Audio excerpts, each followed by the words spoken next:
The rain hadn't let up since morning. Thin rivulets streaked down the garage windows, turning the light gray and tired.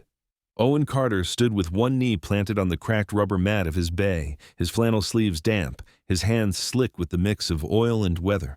The car on the lift was a silver Mercedes, the kind that cost more than his entire apartment complex. Its leather interior still smelled faintly of perfume and privilege. He reached under the driver's seat, hunting for a dropped bolt when his knuckles hit something soft but structured, not fabric, not plastic. He pulled it out carefully. A wallet, slim, black, and expensive. The leather was Italian, soft enough to melt between his fingers. Water had seeped into the stitching, the edges damp and beginning to curl, but it was intact. Owen glanced around the garage. No one was watching. Not that anyone ever was. He turned his back to the door and opened it slowly. Inside was a crisp stack of $100 bills, more than he wanted to count. A sleek black credit card with no numbers on the front, just the name Rowan Sinclair etched in silver. There was a business card with no job title, just an embossed logo that looked like it belonged on the cover of a fashion magazine, a folded receipt from a bookstore, and an ID, laminated and sharp, with a photo of a woman who looked like she didn't often hear the word no. Owen stared at the money longer than he meant to. His rent was late. Hazel's sneakers were wearing thin. His power bill had a red warning strip across the top. He could keep it. No cameras, no witnesses, just a mechanic finding something lost and deciding for once that maybe the universe owed him. But then he saw the picture on the ID again. Eyes green, sharp, mouth pressed into something halfway between a smirk and a dare. She looked alone, he thought. Not the kind of alone you choose, the kind that costs you something. He exhaled, slow and steady, like letting go of something heavier than it looked. He walked to the break room, grabbed a plastic Ziploc bag from the drawer where they kept loose screws and sandwich crusts, and slid the wallet inside. Then he tucked it into the inner pocket of his coat, right next to his chest. "Hey, Owen, that Ben's ready?" someone called from the other bay. "Just about," he replied, wiping his hands on a rag. But his mind was somewhere else, not on the car, not on the next job, on the wallet, on the name, on the way doing the right thing never made the bills go away, but always made the mirror easier to face. As he stepped outside to catch a breath of clean air, the rain kissed his face like a reminder. Some things are worth getting wet for. Owen tossed his coat over the passenger seat, the Ziploc bag with the wallet still tucked inside the inside pocket. He slid behind the wheel of his truck, letting the engine cough to life while Hazel buckled herself in beside him. She was already humming, something she made up probably. Lately she'd taken to writing songs about things like rain or spaghetti or the cat that kept showing up on their porch, despite Owen's firm declaration that they weren't getting a pet. He pulled out of the lot slowly, the wipers beating a lazy rhythm against the windshield. The wallet was still on his mind. He hadn't opened it again since that first look, but the name on the ID had stuck like a splinter. Rowan Sinclair. It sounded familiar but distant, like a name you'd seen in a magazine at the checkout line or scrolling past it in a newsfeed you didn't mean to read. Hazel's voice pulled him back. "Can I have hot chocolate when we get home?" "If we've got milk," Owen said. "We out?" "Maybe. I think I saw it moving on its own this morning." Owen chuckled. "If it's growing legs, we'll pour it out." They turned onto the expressway ramp, the rain easing into mist. And that's when Hazel gasped, sharp and sudden. She scrambled to kneel on the seat, pointing through the window like a tourist. "Daddy! That's her! That's the wallet lady!" Owen's eyebrows furrowed. "What?" Hazel jabbed her finger at a billboard just above the next exit. Towering over the freeway, framed in gold and navy blue, was a portrait of the woman from the ID. Her eyes serious, chin lifted. The text below read, "Rowan Sinclair, author. Advocate, heir, changing the system from the inside out." Owen squinted. Now he saw it. Same face, same sharp features and unreadable expression. The billboard was for some charity gala or speaking event. A second line read, "An evening with a voice of change." He let out a low whistle. "Well, that explains the black card." Hazel was still staring. She's pretty, but kind of scary pretty, like she'd tell you to clean your room with just her eyebrows. That's accurate, Owen muttered. The light turned green. He kept driving, but the gears in his head started turning.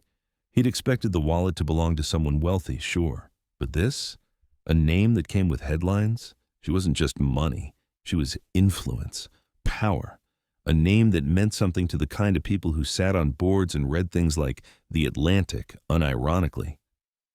He drummed his fingers on the steering wheel. This wasn't just a lost wallet anymore. It was a thread connected to a much larger fabric, and he just tugged on it. Are we going to meet her? Hazel asked. Owen hesitated. I don't know. Maybe. Do you think she'll say thank you?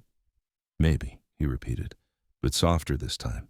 He didn't say the part he was really thinking, that people like Rowan Sinclair didn't usually say thank you to people like him. But somewhere under the weight of that thought was a flicker of something else. Not hope, exactly. Just the sense that this wasn't over. Not even close. Owen didn't go through the wallet again until Hazel was asleep. She'd fallen out on the couch with a book still open on her chest and a cup of half-finished hot chocolate sweating on the coffee table. He adjusted the blanket around her, brushed a strand of hair from her cheek, and clicked the TV off, leaving the room in a quiet half-glow from the kitchen light. The wallet sat on the counter, exactly where he'd dropped it. He dried his hands on a towel and picked it up again, slower this time. Inside, the contents hadn't changed. The money was still there. Taunting, really. The black card gleamed like something carved out of a different world. But it was the business card he hadn't noticed before.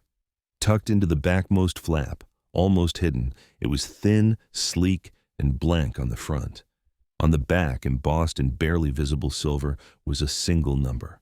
No name, no logo, just digits.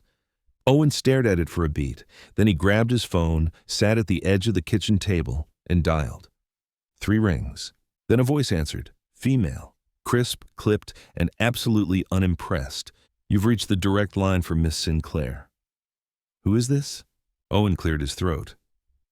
Yeah, my name's Owen Carter. I found a wallet and this number was... How did you get this number? The tone was sharper now, defensive. I just told you. Wallet. It was under the seat of a car I was working on. I'm a mechanic. Garage out on Fairview --. Click. The line went dead. Owen blinked at the phone, then looked back at the wallet like it might explain what the hell had just happened. He didn't call again. Didn't see the point. He thought about tossing the thing in a padded envelope and mailing it somewhere safe. But something told him not to. Something about the way that assistant's voice had cracked, just slightly before she hung up. He poured himself a beer, sat at the window, and let the rain pull silence over the city like a curtain. 2 hours later, a pair of headlights cut across the garage parking lot like a knife through dusk. Owen was wiping down tools when he saw it. A black SUV, tinted windows, matte finish. It coasted into a space with the kind of quiet that comes from money. Before the engine even stopped, the driver's door opened. She stepped out like she owned the pavement, tall, composed, and wrapped in a charcoal gray coat so sharply tailored it looked like it had opinions. Her heels clicked against the wet concrete with the precision of a gavel. Her eyes scanned the shop like it was something she might regret touching. You Owen Carter? Owen straightened. Yeah, she didn't smile, just held out her hand. I believe you have something of mine. He reached into his coat, pulled out the Ziploc bag, and handed it over without a word. She took it, peeled the plastic open, checked inside.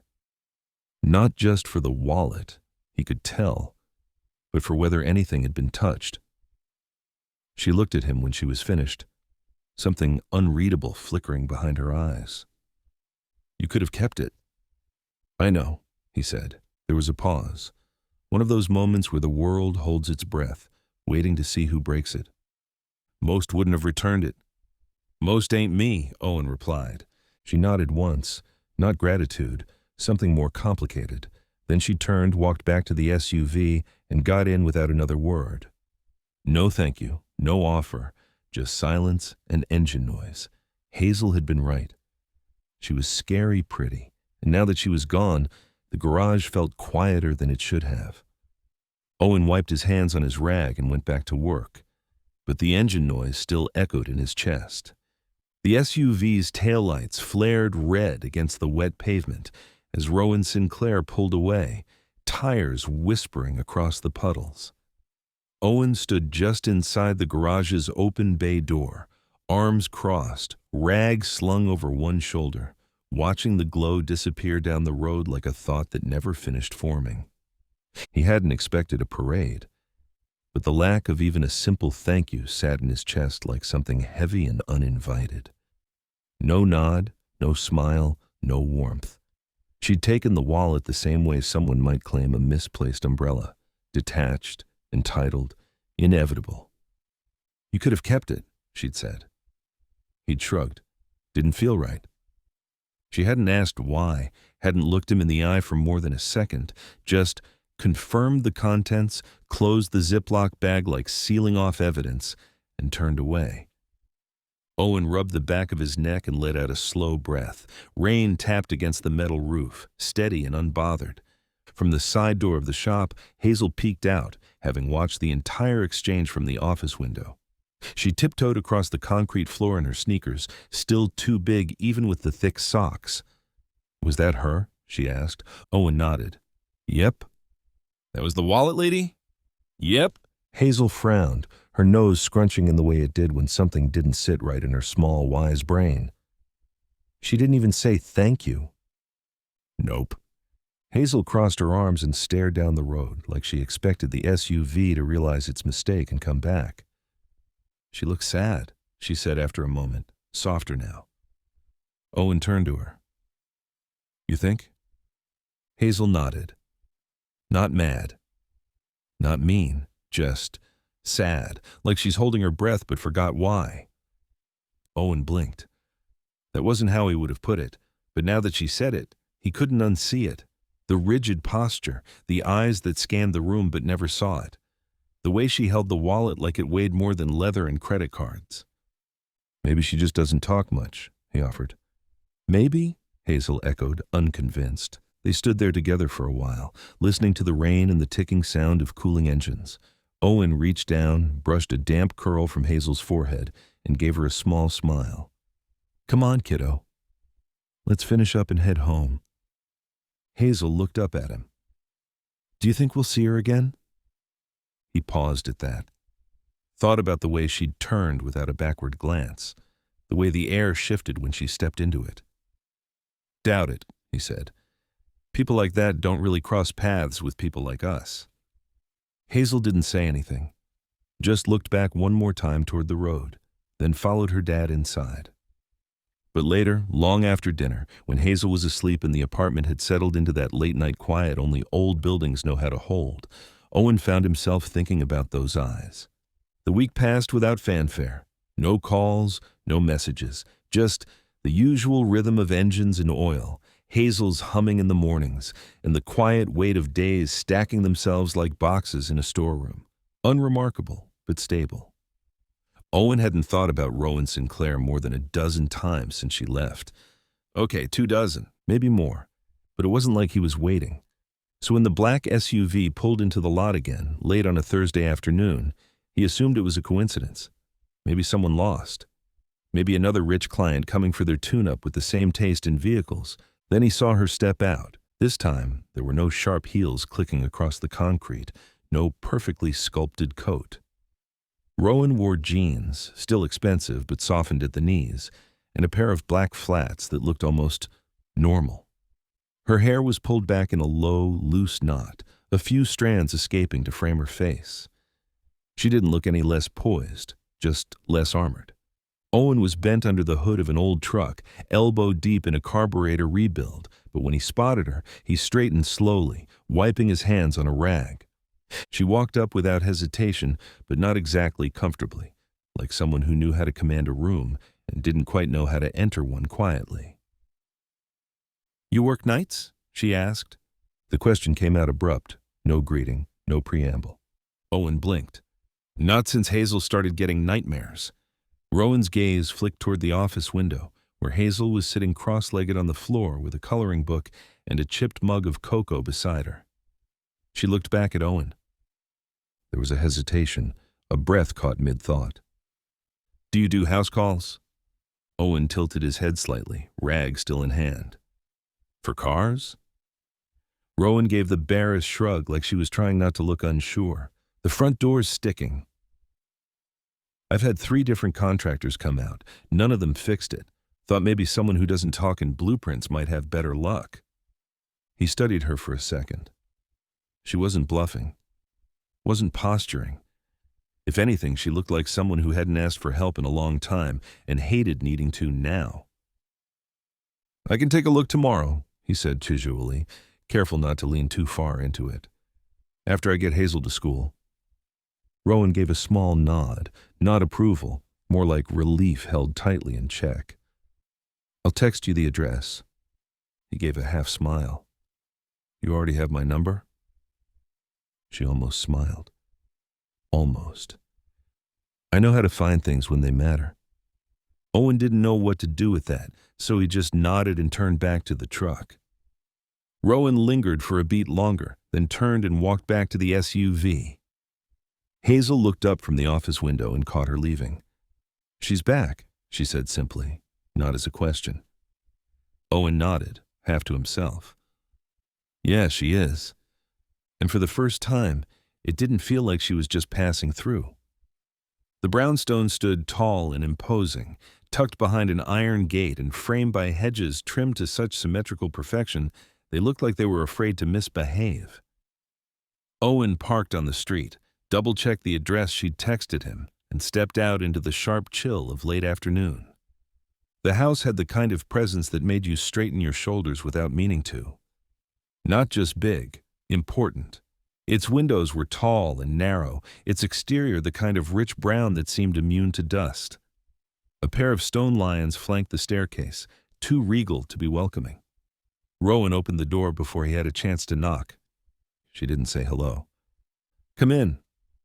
Her tone wasn't unfriendly, just practiced, like everything she said had been rehearsed in her head before it was allowed out. He stepped inside, wiping his boots instinctively on the mat.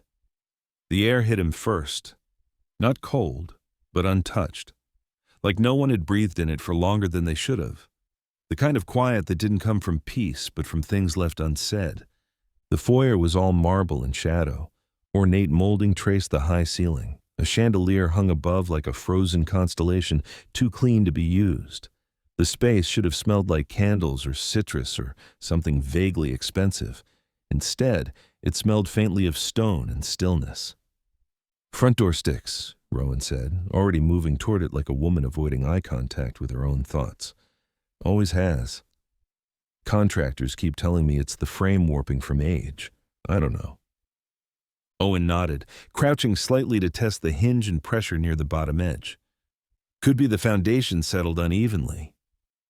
Happens with houses this old. You get creaks in the bones." "I don't mind creaks," Rowan replied, arms folded. "I mind feeling like I'm trapped." He looked up at her, but she was already scanning the hallway beyond him, like the conversation wasn't really with him at all. He stood, brushing his hands together lightly. "Should be easy to fix. I'll need a few tools I left in the truck. Won't take long." "Okay." But before he moved, something caught his eye. A framed portrait hanging above the staircase. A girl. Not Rowan, not quite, but similar. Same eyes, same stubborn chin, same sharp edges softened only by the fact that she was laughing. Not politely. Fully. Her head was tilted back, her mouth open, as if she'd been caught mid-joke, mid-moment, mid-something real. "She your sister?" he asked gently. Rowan didn't look, just nodded once. "She's not here anymore," she added, and that was all she said. Owen nodded, respectfully silent. The house was full of rooms, he could tell. Tall doors, thick carpets, art that looked like it had been inherited, not chosen. But no music, no TV, no lived-in hum. Just a vacuum of noise, like the house had swallowed all the sound and refused to give it back. "You want me to fix the door?" he said, voice low. Rowan looked at him, her gaze tired in a way that had nothing to do with sleep. I want to stop feeling like I'm locked in. Owen looked around once more, then nodded. Let's start with the hinges. The door didn't take long. A few adjustments to the hinges, a slight plane to the lower edge, and the swelling that had made it catch every time she tried to close it was gone. Owen liked work like that, straightforward, tangible. A problem he could see, measure, solve. No guesswork, no emotional minefields, just tools and torque and a clean, satisfying click when something finally moved the way it was supposed to. While he worked, Hazel wandered. She'd brought her coloring book and a small backpack of crayons, but the silence of the house drew her out of the corner where she'd first settled. She moved lightly, like she didn't want to disturb anything, not out of fear, but respect. Like the walls were whispering, and she didn't want to interrupt. She disappeared around the corner just as Owen tightened the last screw on the hinge. Hazel, he called gently, stay where I can see you, all right? Her voice came back soft. I'm just looking. He wiped his hands on a clean rag and followed her voice through the main hallway, passing rooms that felt more like galleries than places meant to be lived in. He paused when he heard the faintest note ring out, middle C, clear and singular, floating like a question through the stillness. He stepped into the room at the end of the hall and saw her. Hazel sat at a grand piano, her legs too short to reach the floor, her fingers hovering just above the keys. Dust coated nearly every inch of the instrument, on the lid, the frame, the bench. Every key wore a thin veil of gray except one, middle C. It gleamed like it had been pressed again and again, worn clean not by polish but by habit. Hazel didn't press it again. She just looked at it, head tilted. Why is this one clean? Owen opened his mouth to answer, but the voice came from behind them. That was my sister's. They both turned. Rowan stood in the doorway, arms crossed, one shoulder resting lightly against the frame. Her voice was neutral, not harsh, not sad, just controlled. Hazel slid off the bench without a word and walked to Owen, slipping her hand into his. He gave it a gentle squeeze, his eyes never leaving Rowan's. She play a lot? He asked carefully. Rowan nodded once. She'd sit for hours, even when she didn't feel well. Just that one note sometimes, over and over, said it kept her grounded. She let out a quiet breath. It used to drive me crazy. You said was, Owen said softly. Rowan didn't answer right away. She stepped into the room slowly, like she wasn't sure she was allowed to anymore. Her hand brushed the edge of the piano, not quite a caress, more like a touch made of memory. She died 3 years ago, she said finally. Ovarian cancer, 28. Hazel leaned into Owen's side and he instinctively rested a hand on her shoulder. She was the only person I could never out-argue, Rowan added, a faint smile threatening to rise, but never quite making it. She said I lived too loud, that I made so much noise I couldn't hear myself think. She was probably right, Owen said gently. Rowan looked at him, surprised. Then, just for a moment, she almost smiled. She usually was. Silence settled again, not cold this time, not empty, just full of things that had nowhere else to go. Hazel reached out and pressed middle C again. Just once. And for a moment, it felt like someone else was in the room. Owen packed up slowly, stalling more than necessary. The door was fixed. Tools were wiped and tucked back into the canvas roll he kept in the truck bed. Hazel waited patiently near the steps, her backpack slung over one shoulder, her eyes lingering on the piano room like she wasn't quite ready to let it go. Rowan stayed near the foyer, leaning against the doorway with arms folded, watching the process unfold without offering to help or interrupt. She was good at standing still, still enough to disappear into the architecture. For someone who clearly commanded rooms, she seemed practiced at becoming furniture when it suited her. You didn't have to bring her, she said at last, nodding toward Hazel. She's not one to be left behind, Owen replied, glancing over at his daughter who was now tracing her finger along the intricate carving on the banister. Besides, she's good at being in quiet spaces. Most kids would have run screaming from this place. Owen gave a small shrug. She doesn't scare easy. He zipped the tool roll shut and slung it over his shoulder. For a moment, he stood there in the open doorway, rain misting lightly beyond the threshold, casting the garden in a soft blur. Rowan didn't move, just stared past him, like the weather had nothing to offer her. He hesitated. There was a question pressing on the inside of his ribs. It hadn't stopped nagging him since the moment she mentioned her sister.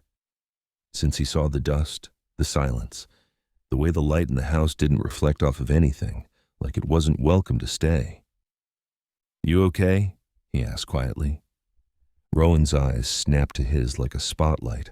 She blinked once, then scoffed, a small, disbelieving laugh that didn't reach her mouth. "You fixed the door," she said, tone clipped. "That's all I needed." He nodded slowly but didn't look away. She did. Hazel came to stand beside him, and together they stepped out into the mist. Owen gave one last glance over his shoulder, just to be sure, just in case she wanted to say something else. She didn't. The door closed behind them with a soft click, no longer sticking, no longer resisting, the kind of fix that looked like progress from the outside. They climbed into the truck, and as Owen started the engine, Hazel looked back toward the house. "She didn't mean it," she said simply. Owen looked at her in the rearview mirror. "Mean what?" She said she only needed the door fixed. But that's not true. He didn't answer. Just turned the wheel and pulled away from the curb. Back inside the brownstone, Rowan stood in the center of the foyer, unmoving. The silence that followed their departure wasn't new, but it felt heavier now. Not like peace, like absence, like echo. She walked to the front door, laid a hand on the edge where it had once jammed and pushed gently. It glided open without resistance. The house said nothing, neither did she. She closed it again. This time it didn't fight her, but the emptiness behind it still did. The text came at 2:04 a.m. Owen heard it buzz on the nightstand, half asleep with one arm draped over Hazel's blanket, where she'd curled up after another nightmare. He rubbed his eyes, rolled over, and blinked at the screen. Rowan Sinclair. "There's a leak under the kitchen sink. Won't stop. I'm sorry to message so late." No emojis, no punctuation where it wasn't needed. Just Rowan, in full Rowan form. Precise, cold, but still reaching. He stared at the message for a second, then slid out of bed carefully, not waking Hazel. The night air was cold, biting at his skin as he pulled on jeans, a hoodie, and boots. He grabbed his toolbox by instinct. No part of him hesitated. The brownstone was quiet when he arrived, the streetlights casting long shadows across the gate. She opened the door before he knocked, same as last time. This time she was barefoot, hair loose, eyes tired. "Sorry again," she murmured, stepping aside to let him in. "I tried to turn off the water. I think I made it worse."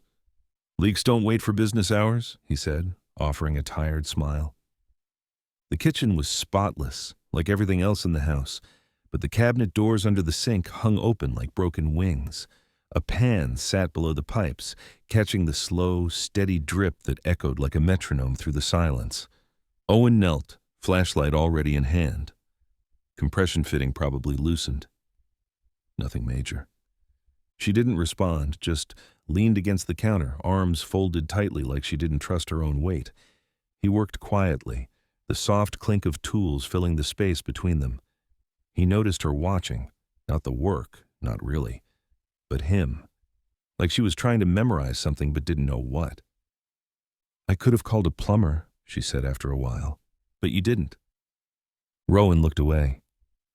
"They don't come this fast."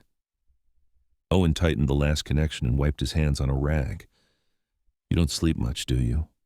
She didn't answer, but she didn't deny it either. He tested the water, checked for new leaks, and sat back on his heels. "All set." Rowan gave a faint nod. "Thank you." It wasn't loud, it wasn't performative, but this time it was there. Before he left, he found Hazel's latest drawing in his truck, tucked inside her backpack from the day before. She'd asked if she could give it to Rowan next time, in case she forgets her house is allowed to smile. It was a crayon sketch of the brownstone, only brighter. Windows filled with flower boxes, vines growing gently up the rails, a tree in the yard that didn't exist in real life but felt like it should, and three small figures out front, a woman with her hair in a bun, a man in a hoodie with a toolbox, and a little girl in rainbow shoes. He hesitated, then brought it back inside and laid it on the marble kitchen island without a word. Rowan spotted it as he reached for the door. "She drew this?" "Yeah. There are no flowers at the house." "Not yet," Owen said. "But she sees where they could go." He left without waiting for her reply. She stared at the drawing for a long time, and somewhere inside her, something shifted, just enough to let a little light in. Owen wasn't looking for anything. He was crouched in the parlor, inspecting an ancient radiator that hissed like it resented being useful. Rowan had mentioned it last visit, barely warming the room, making strange noises. He'd promised to take a look. The metal was ornate, the kind that didn't get made anymore, heavy, floral-patterned, and stubborn. Dust clung to its crevices, and the floor beneath it was thick with the kind of debris that only gathers when no one dares to move the furniture. He slipped on his work gloves, wedged a small mirror behind the unit, and angled his flashlight to check for blockage. Instead of buildup, he spotted something wedged between the radiator and the wall. Small, square, leather. He reached for it carefully, prying it free with 2 fingers. The cover was worn smooth from handling, the edges softened like a book that had traveled tucked inside a coat pocket through years of quiet moments. A leather cord wrapped around it twice, holding it shut. No title, no decoration, just a single name, written in faded ink across the back cover. Elena Sinclair. Owen froze. The air in the room thickened. He turned the journal over once, then again, unsure if he should open it. It wasn't his. That much was clear. But it had been hidden, buried behind metal and plaster like someone had wanted it to disappear but couldn't quite throw it away. He sat down on the edge of the nearby armchair and unwound the leather cord slowly, almost reverently. Inside, the first page was covered in sketches, rough but delicate. 2 girls holding hands beneath a tree, one with her hair tied back in a bun, the other with it loose and windblown. They were smiling, their arms linked. In the margin was a scribbled line, "One day we'll both be whole." He turned another page. A poem. Simple, childlike. Something about stars being sisters who never stop whispering, even when they're far apart. Then another drawing. A single key drawn in pencil. Beneath it, "To unlock the part of me I keep quiet." Owen swallowed hard. There were pages of this. Notes, doodles, ramblings. It wasn't polished. It wasn't meant to be. It was raw, real, filled with the soft kind of ache that doesn't scream. It lingers.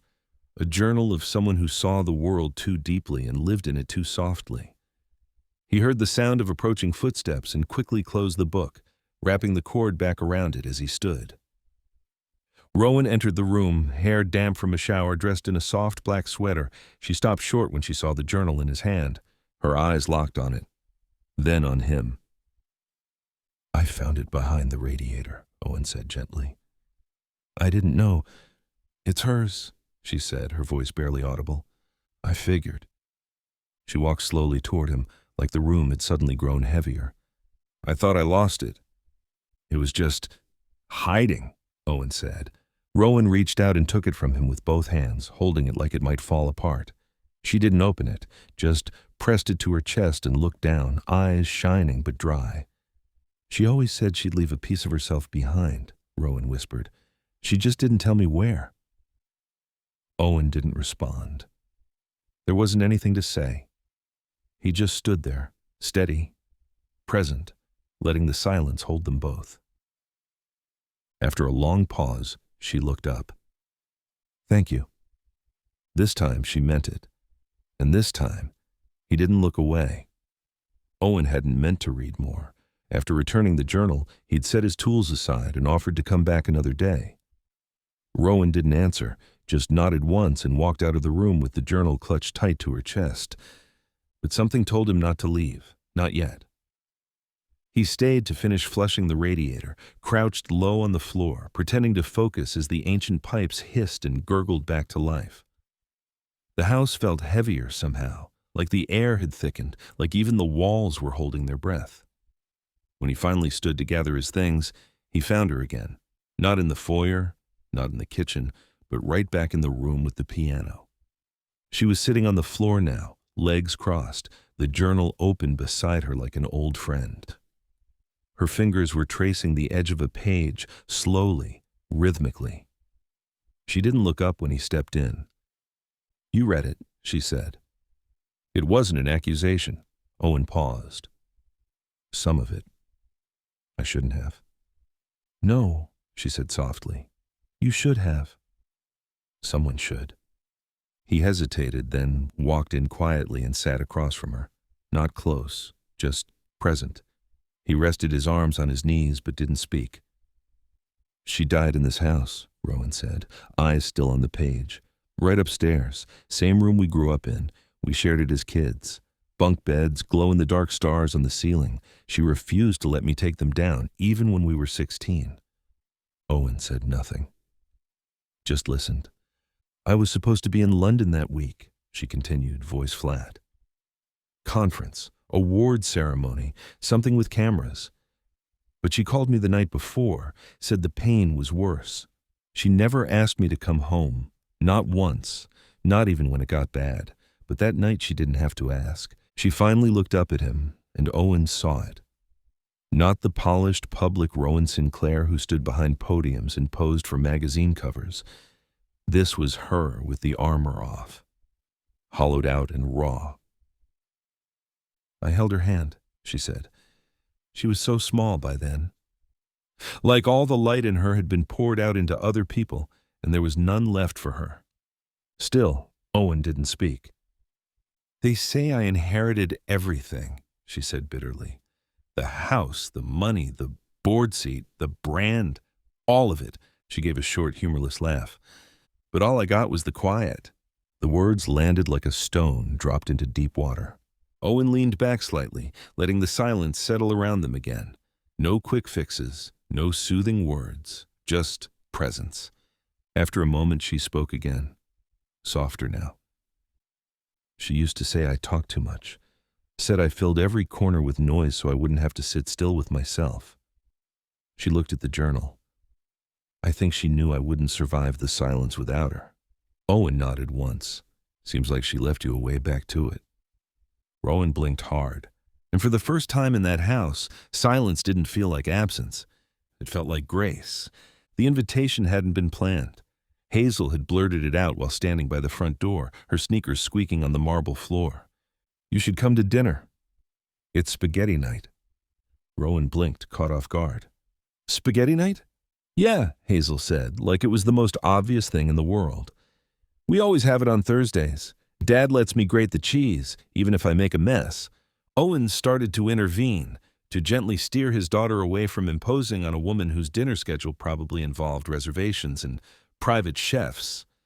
But Rowan surprised him. She hesitated, then looked directly at Hazel. "What time?" Now, an hour later, she stood in the doorway of their apartment, holding a bottle of sparkling water and looking like she wasn't entirely sure what she was doing there. She wore jeans again, and a navy sweater that looked like it hadn't been picked out by a stylist.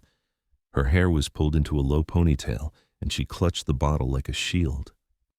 Owen opened the door and stepped aside. "You found it." "Hazel sent very specific directions," Rowan said, "including a drawing of the front steps." "That sounds about right." She stepped inside, her eyes scanning the space with a kind of quiet intensity. The apartment was small, just 2 bedrooms and a narrow galley kitchen, but warm, lived in.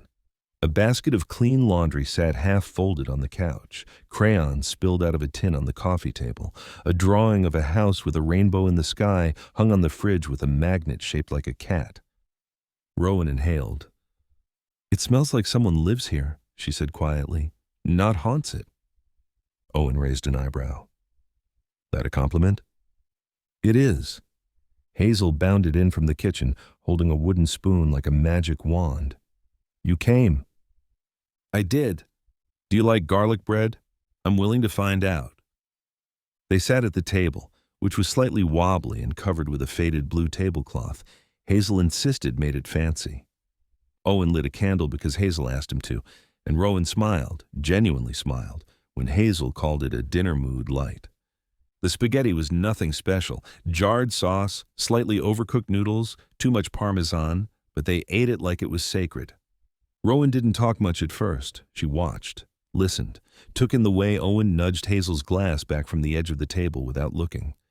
How Hazel reminded her dad not to forget his own fork. How the whole apartment seemed to hum with a kind of quiet rhythm that didn't need to be explained. Midway through the meal, Rowan set her fork down and looked around again. You know what this is? She asked softly. Owen glanced up. What? This is what home is supposed to feel like. Hazel grinned, mouth full of noodles. Told you spaghetti night was the best. Rowan's smile didn't quite reach her eyes. Not yet. But it stayed. And for the first time in years, dinner didn't feel like a performance. It felt like belonging. The garden sat behind the brownstone like a forgotten room with no walls, boxed in by stone and wrought iron, shaded by buildings that had grown taller since the house was built. The soil was dry, the weeds brave. A stone bench leaned at a slight angle like it had given up on being noticed. Rowan stood at the threshold of the back door, arms crossed, gaze fixed on the overgrown mess beyond the patio. It used to be wild, she said.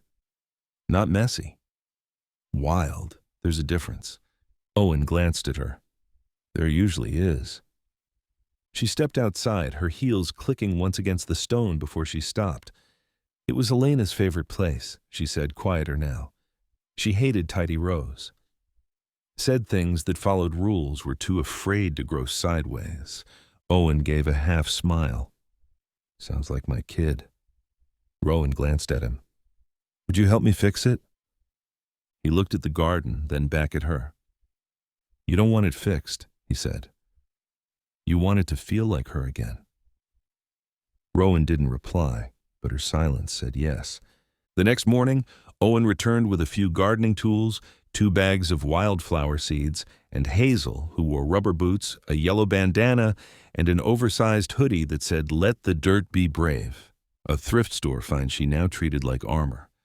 They walked through the house like they belonged there, Rowan already waiting in the kitchen with a pot of coffee and a hesitant kind of nervous energy. Hazel was the first one out the door, kneeling in the dirt before Rowan could change her mind. She'd have liked Hazel, Rowan said softly, watching her. She'd have called her loud-colored. That was a compliment. Owen smiled, grabbed a rake, and got to work clearing out the dead vines and forgotten leaves. Rowan watched for a while from the edge of the patio, arms folded, but eventually she slipped off her shoes, rolled up the sleeves of her ivory blouse, and pulled on a pair of designer gardening gloves that probably cost more than Owen's truck tires. Still, she knelt. The earth was dry, crumbly. Hazel showed her how to break it up with her fingers instead of the trowel. Makes the flowers grow happier, she explained solemnly. Rowan nodded as if the words came from gospel. They planted in patches, poppies, bluebells, coneflowers, even a stray sunflower seed Owen found in the glove box of his truck. No rows, no grid, just scattered color waiting to happen. At some point, Hazel said something about worms being the original architects of the world, and Rowan laughed. Not a chuckle, a laugh. Sharp and sudden, like it had surprised her on the way out. She covered her mouth quickly, eyes wide, almost embarrassed. Owen looked over but said nothing. Hazel beamed. Told you the garden needed to hear someone laugh. By the time they finished, dirt clung to Rowan's knees. Her gloves were no longer white. Hazel handed her a plastic cup of water like a waitress in a 5-star restaurant. Rowan took it with a mock bow. Thank you, madam. Hazel curtsied. Owen watched it all unfold with quiet wonder, and as the sun began to dip behind the row houses, casting warm light over the scattered seeds, the garden no longer looked forgotten. It looked like it was remembering how to grow. The porch steps creaked under Hazel's weight as she crouched low to investigate something poking out from beneath the wood slats. Owen was just finishing up rinsing garden tools by the hose, and Rowan stood near the back door, sipping lemonade from a glass that still had a price tag on the bottom. "I think there's something under here," Hazel called out, lying flat on her stomach now, one arm reaching blindly into the shadows. "Let me see." Owen started toward her, but she was already pulling her hand back. When she stood up, her fingers held a weathered square of white, a Polaroid, edges curled, colors faded to that soft sepia tone time paints over memories. "Found a photo," she said, handing it to Rowan. Rowan took it carefully, and for a moment she didn't speak. The picture showed two girls, no older than 8 or 9. One had long, wind-blown hair and wore overalls with grass stains on the knees. She held a frog triumphantly in both hands. The other, hair pulled into a haphazard bun, grinned beside her, slightly more hesitant but still beaming. Both of them were muddy, wild, completely unbothered by the camera or the dirt on their faces. Rowan traced the edge of the image with her thumb slowly. Her lips parted, but nothing came out at first. "That was the summer we snuck out every morning to catch frogs by the creek," she said, her voice low and laced with memory. She named every single one, even though we let them go 10 minutes later. "Which one is you?" Hazel asked, peering at the photo. Rowan pointed to the girl on the right, the one who looked a little more unsure, a little more aware of the camera. "Elena," she said, nodding at the other girl, "was always the brave one." Owen stepped closer. "You don't look scared to me." Rowan gave a weak laugh. "I was terrified of frogs."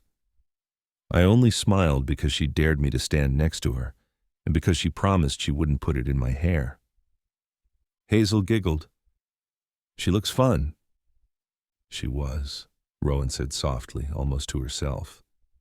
Owen watched her as she stared at the photo. There was something in the way she held it, careful, reverent, as if the memory might crumble if she breathed too hard. "You're brave too, you know," Owen said. She looked at him, unsure. "Not for holding frogs," he clarified, "for remembering her. For letting her still exist in moments like this." Rowan blinked quickly, but didn't look away. "It doesn't feel brave. It feels like bleeding in reverse." Owen nodded. "That's what healing is sometimes." Hazel reached for the photo again. "Can we frame it?" "For the garden wall?" Rowan hesitated, then nodded. "Yes, but only if we write her name under it." Hazel beamed. "I'll make a sign." "I'm good at bubble letters." Rowan smiled, real and full this time. She would have loved that. And as they walked back inside, the Polaroid resting in Rowan's open palm, it felt less like a memory lost, and more like a story still unfolding. It started with a headline, "Heiress seen in mechanic's apartment, inside Rowan Sinclair's secret life." Owen read it at the gas station, standing beneath a flickering fluorescent light, his calloused fingers smudging the corner of a wrinkled tabloid someone had left on the counter. There, printed in full color, was a photo of Rowan, standing in his doorway, holding a casserole dish, Hazel beaming beside her. Another shot showed them through the living room window, the curtain drawn halfway, a candle flickering on the table inside. The article didn't say much. It didn't have to. It let the photos do the damage. Speculation bloomed in every sentence like mold, words like inappropriate, unconventional, scandal. It called him a widowed mechanic with no formal affiliations, and her a reclusive heiress with everything to lose. Together, they became something the public could chew on. By the time Owen finished reading, his stomach had turned to stone. He didn't call her. Didn't know if he should. But when Friday came, he packed up his toolbox, grabbed Hazel's sketchpad like always, and drove to the brownstone as if nothing had changed, hoping, maybe, that it hadn't. It had. The front gate, usually cracked just enough to push open, was shut tight. A thick black padlock clamped the latch. The iron was cold and uninviting. He tried the side entrance. No luck. Even the garden gate was locked. A chain wound through the slats like a warning. Hazel climbed halfway out of the truck, her backpack bouncing against her side. "Why's it closed?" she asked, voice small. Owen didn't answer right away. He walked up to the gate and rattled it gently, just to be sure. But the clang of the chain told him what he already knew. Someone had locked the world out, someone who had once let him in. He stood there for a moment, one hand resting on the cool metal, the silence of the neighborhood pressing in. No footsteps, no Rowan. Not even the distant hum of music from inside, just a stillness that felt more like absence than calm. Hazel tugged at his sleeve. Is she mad at us? Owen crouched beside her, his expression gentle but tired. No, Bug. She's just scared. Of what? He looked up at the house, at the curtains drawn tight, at the flower beds starting to droop again from neglect. Of what people think, he said. Hazel frowned. But they don't even know her. Doesn't stop them from talking. She crossed her arms and kicked at the gravel. That's dumb. Yeah, Owen said. It is. They waited a few minutes longer just in case, but the door didn't open, the locks didn't shift, the house stayed still. Eventually Owen stood, brushing dust from his jeans. Come on, he said softly. We'll try again another day. Hazel climbed back into the truck, silent now. As they pulled away, she turned to look at the house once more. It doesn't look like it's breathing anymore, she whispered. Owen gripped the steering wheel tighter. Neither did he. The letter arrived on a Thursday. It was tucked among bills and advertisements, sandwiched between a coupon flyer and a reminder that Owen's truck registration was due. He didn't notice it at first, not until Hazel, sitting at the table with her crayons and a peanut butter sandwich, pulled it from the pile. This one's fancy, she said, holding it up. No return address. The envelope was thick, heavy. The kind of paper you don't just buy, you order. Cream-colored with edges that looked torn by hand. His name was written in ink. Real ink. No printed label, just Owen Carter, in a looping, careful script that felt almost shy. He held it for a second too long before opening it. Inside was a single sheet folded once. No company letterhead, no logo, just words, handwritten and aching. Owen, I've never been good at silence, even when I'm surrounded by it. I wear noise like armor, headlines, schedules, deadlines, control. After the article dropped, I did what I always do. I shut the world out. But this time, it wasn't to protect myself. It was to protect you and Hazel. I've never had anyone I wanted to protect before. I shut the world out to keep grief in, but I forgot how to let anyone back. I'm sorry for the gate, for the locks, for going quiet. I don't know how to be good at this. Connection, forgiveness, trying again. But I do know I miss the sound of Hazel's laughter in my garden, and your voice in my kitchen, saying things that are quiet but change everything. Next week is my book launch. It's not a big event, just a reading, a few guests, some wine no one will drink. It would mean something to me if you came. Both of you, no headlines, no cameras, just words. Come if you can, or want to. But if you do, please bring Hazel's latest drawing. I miss the way she colors the world. Rowan. Owen read it twice, then a third time. He handed it to Hazel silently, watching her eyes scan the words, lips moving as she read under her breath. When she got to the bottom, she looked up. She misses us. Yeah. And she said sorry. She did. Hazel folded the letter back up with the kind of care usually reserved for birthday cards and treasure maps. Can we go? Owen leaned back in his chair, eyes on the ceiling for a long moment before answering. Yeah, he said softly. I think we should. He didn't know what the night would be, what it would feel like to see her again, in a room that wasn't full of soil or spaghetti steam or piano dust. He didn't know if the gate would be open or if the world would be watching. But he knew she'd written the letter herself, and that meant she'd left a door unlocked, maybe just a crack, maybe wide open. Either way, he was ready to walk through it. And this time, he wasn't coming alone. The venue was grand in the way that made you straighten your back without realizing. Marble floors, gilded sconces, vaulted ceilings that made voices echo even when they whispered. A long red carpet stretched from the double doors to a stage dressed in navy velvet, where a podium stood beneath a halo of soft, flattering light. Owen adjusted the collar of his shirt again, his one good shirt, the one he wore to weddings and hard conversations. Hazel clutched his hand tighter than usual. She wore her favorite dress, the one with little stars on the hem, and her rainbow barrettes clipped in with surgical precision. In her other hand, she held a folded drawing. It was already creased at the corners from being opened and closed too many times, but she wouldn't let go of it.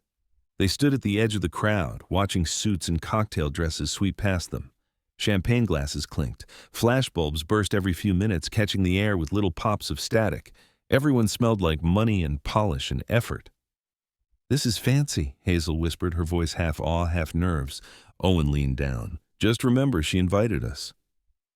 At the front of the room, a woman approached the mic. She thanked the guests, welcomed the press, and gave a brief history of Rowan's career, her foundation, her impact. Words like trailblazer, visionary, and legacy echoed through the space. Then the lights shifted slightly, and Rowan stepped forward. The crowd quieted as if on cue. She wore no makeup, no jewelry, no power heels, just a simple black dress, sleeves rolled to her elbows, hair pulled back, and a soft blue ribbon tied loosely at her wrist. It was the first time Owen had seen her look this much like herself, and nothing like the woman from the billboards. She didn't touch the microphone for a moment, just stood there, her hands resting on the edges of the podium, like she needed to feel the wood, to anchor herself. Then she opened the book in front of her. No prologue, no preamble. She read the dedication aloud. For those who return what isn't theirs, especially when what they return is hope. And then she looked up, right past the lights, the cameras, the rows of important names and polished faces. Her eyes swept the crowd until they landed on the back row. On them. Hazel waved, small and quick, and Rowan's lips twitched, just barely. But Owen saw it. He saw all of it, the ache, the gratitude, the fear, the joy. Rowan took a breath and began to read, not from the polished essays or the chapters that had been dissected by publishers, but from a new piece, one she hadn't shared yet, about gardens and grief, about doors that jam and the people who unstick them, about music that echoes long after the song ends, about a little girl who drew flowers where there were none, and about a man who returned something no one realized was missing. The room listened, not because they had to, but because she made them want to. At the end, they applauded. Flashes went off. Hands reached for hers, but Rowan stepped down, eyes still on the back of the room.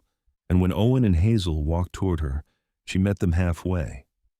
Not as a headline, not as a host, but as someone who'd finally remembered how to let someone stay. The sun dipped low over the brownstone, casting the garden in that amber light that makes everything look softer than it is. The air carried a faint sweetness. Honeysuckle, lavender, something green and alive. Rowan had been right. The wildflowers did come back. Not in rows or neat little patches, but in bursts of color and chaos that spilled over the stone edges like laughter that couldn't be contained.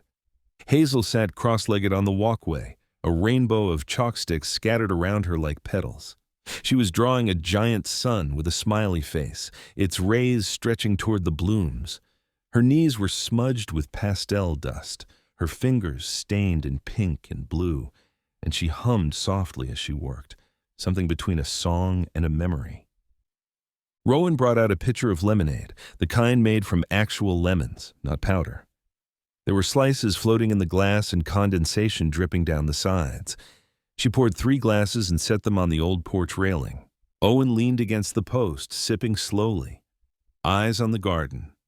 It had taken months, longer maybe, to coax life back into the soil, to clear away the weeds without taming the spirit of the place, to stop trying to control it, and instead just let it be. He watched Hazel draw a flower with 8 uneven petals and a happy, crooked stem. "She adds flowers now," he said quietly. "Every time." Rowan followed his gaze. "She's changed the place." Owen glanced at her. "You have too."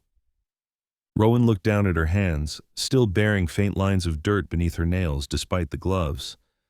"I don't feel as haunted." He smiled. "You don't look it."